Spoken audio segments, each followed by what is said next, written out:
मेरा नाम दीपा है। मेरी उम्र 21 साल है।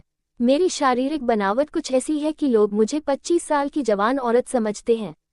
मैं इलाहाबाद में एक बड़े से लॉज में रहती हूँ, जहाँ प्रतियोगी परीक्षाओं की तैयारी कर रही हूँ। ये लॉज 4 मंजिला है, जिसमें 72 कमरे हैं और यहाँ लड़के लड़कियाँ दोनों रहते हैं। लॉज का मालिक आलोक 26 साल का एक आकर्षक और मिलनसार लड़का है। वो सभी लड़कियों से खुलकर बात करता है और लड़कियां भी उसे बहुत पसंद करती हैं।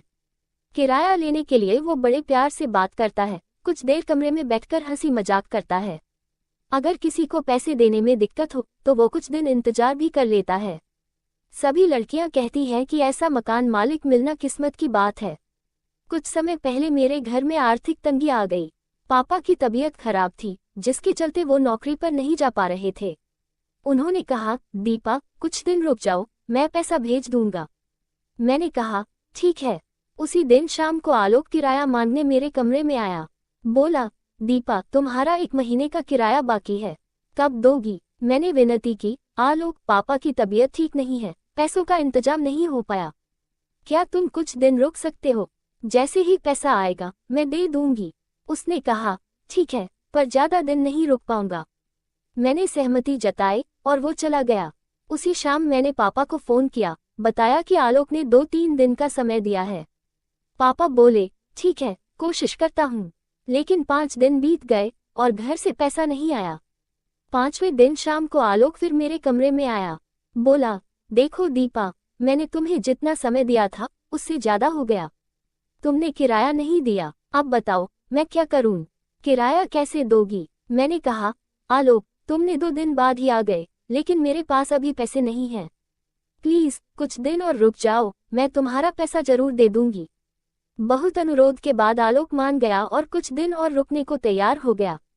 फिर मैंने सोचा क्यों ना किसी से उधार लेकर किराया दे दूं। मेरे सामने वाले कमरे में सुमित नाम का एक लड़का रहता है। हमारी अच्छी दोस्ती है। वो मुझसे मजाक करता है, मैं भी उससे हंसी ठिठोली करती हूँ।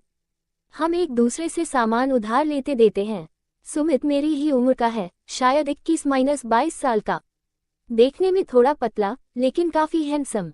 मैं सुमित के कमरे में गई। वो लेटा हुआ था। मैंने उसे जगाया और कहा, सुमित मुझे कुछ पैसों की जरूरत है। मकान मालिक को किराया देना है और घर से अभी पैसे नहीं आए।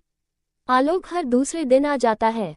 सुमित ने कुछ देर सोचा, फिर बोला, देख दीपा, मैं तुम्हें पैसे दे देता, लेकिन मेरे पास भी अभी पैसे नहीं हैं। पिछले महीने जो पैसे आए थे उनसे मैंने किराया दिया। इस बार पैसे नहीं आए तो मेरे पास कुछ नहीं बचा, वरना मैं तुम्हें जरूर दे देता। मैंने कहा ठीक है, कोई बात नहीं, और उसके कमरे से वापस आ गई।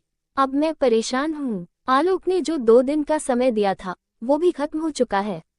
किराए का इंतजाम कैसे करूँ? मेरे पास कोई रास्ता नहीं सूझ रहा।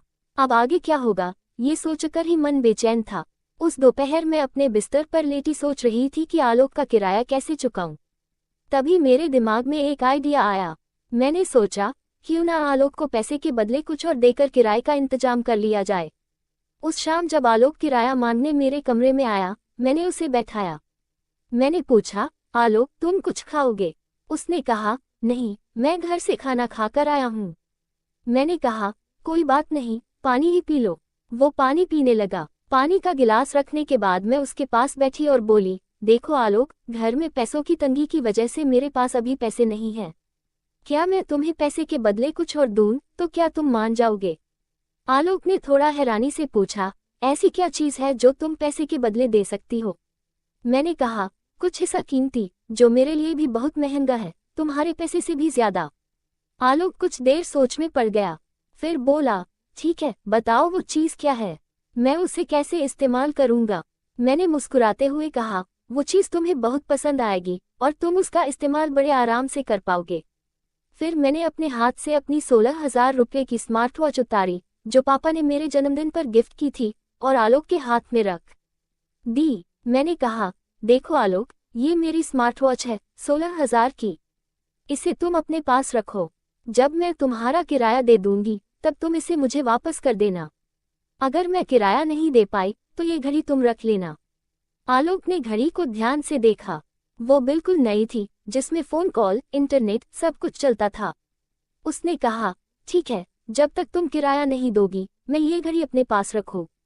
दोस्तों वह मान गया। मैंने उसका धन्यवाद किया कि तुम मान गए। फिर उसने घड़ी लिया और आराम से चला गया। दिन बाद पापा का फोन आया। उन्होंने बताया कि पैसों का इंतजाम हो गया है, कल सुबह ही मैं तुम्हें पैसे लगा दूंगा। अगले दिन सुबह मेरे पापा ने पैसे मेरे अकाउंट में भेज दिए। उसके बाद मैं पैसा निकाला और आलोक को दे दिया। आलोक ने मेरी घड़ी वापस कर दी। मैंने आलू का धन्यवाद किया। इस तरह मेरा मकान मालिक आलू बहुत ही अच्छा और नेक दिल इंसान था। वह सभी लड़कियों की मदद करता और किसी को जरूरत होती तो वह हर समय खड़ा रहता।